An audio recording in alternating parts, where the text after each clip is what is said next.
The story began in 1985 with the expensiveness of Macintosh and the complexity of DOS. A new player joined the game, which is Windows 1, with its new interface, mouse-driven and windowed panels.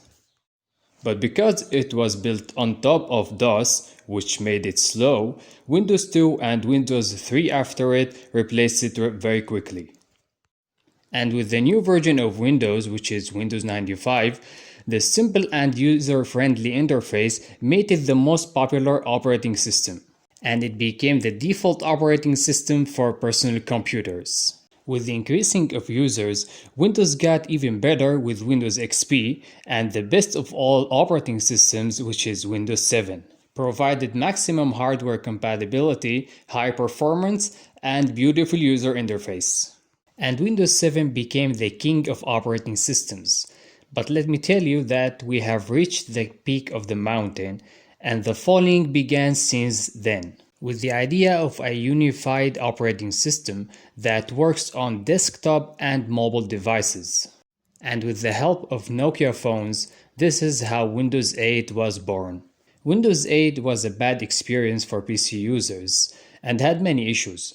But the most effective one of them is the big blocks in the start menu, which they tried to fix it in Windows 8.1, but the other issues didn't get solved. With the bad feedback after Windows 8, Microsoft decided to make a new major version, which is Windows 10, which was announced to be the last Windows version. The beautiful glass interface got replaced with a flat one they called Modern. At least they kept the taskbar, but they added new annoying things they called features, like Edge, the undeletable browser, Cortana, the assistant that no one asked for, and the abstraction layer of control panel, which is the settings. And also it came with a new method of system update when the system updates itself anytime it wants, and you have to wait until it finishes.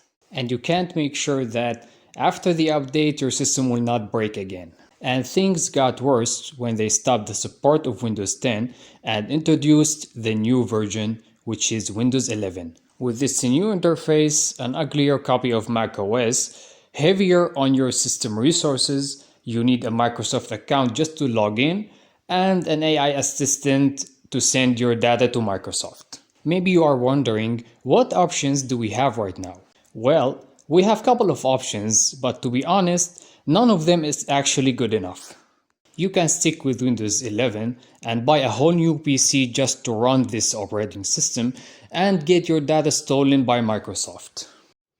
Or you can stay on an older version of Windows and turn your computer into a warm environment for viruses.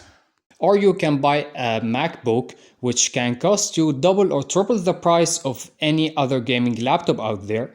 And when you try to change anything in the laptop, it just means that you have to pay more money to Apple.